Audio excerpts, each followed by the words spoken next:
Hello everyone, good afternoon সবাইকে। তো আশা করছি সবাই ভালো আছো আর সুস্থ আছো। তো চলে এসেছি আবারও একটা মিনি ব্লগ নিয়ে। তো ছাদে এসেছিলাম আমি যোগা করতে। এখন বাজে মোটামুটি বিকেল 5:30 মতো। আর ওয়েদারটা দেখো, জাস্ট মেঘে ভরে আছে। তো এখন সন্ধ্যা হয়ে গেছে আর আমিও রেডি হয়ে চলে এসেছিলাম সন্ধ্যা আরতি দেখার জন্য। আমার অনেক দিনের ইচ্ছে ছিল, বাট আজকে ফাইনালি সেটা পূর্ণ হলো।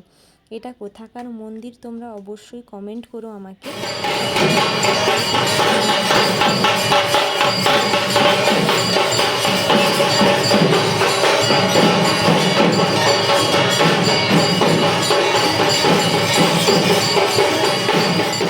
এই মন্দিরের ইতিহাস সবাই মোটামুটি কম বেশি জানো। মন্দিরের হাতের কাজগুলো জাস্ট অসাধারণ। মন্দিরে এসে বসলে মনটা অনেকটা শান্ত হয়ে যায়। আর এদিকে দেখো, ভক্তদের উনুন পরপর কী সুন্দরভাবে তৈরি করা হয়েছে। এই উনুনে রান্না হয়। কারা কারা এরকম উনুন দেখেছো অবশ্যই আমাকে কমেন্ট করো। আর একটা কথা তো তোমাদের বলতেই ভুলে গেছি, এই মন্দিরে ভক্তা হওয়া শুরু হয়ে গেছে, সেজন্য অনেকটাই ভিড় ছিল মন্দিরে। এদিকে মন্দির পরিক্রমা চলছে, বাঁশে একটা ধ্বজা বেঁধে। এই ধ্বজাটাই চড়ক মেলাতে নিয়ে যাওয়া হবে।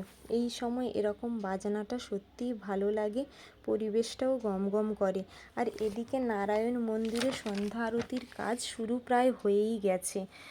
তো এদিকে রামকৃষ্ণ, মা শারদা ও স্বামীজির মূর্তিগুলো যেন জীবন্ত।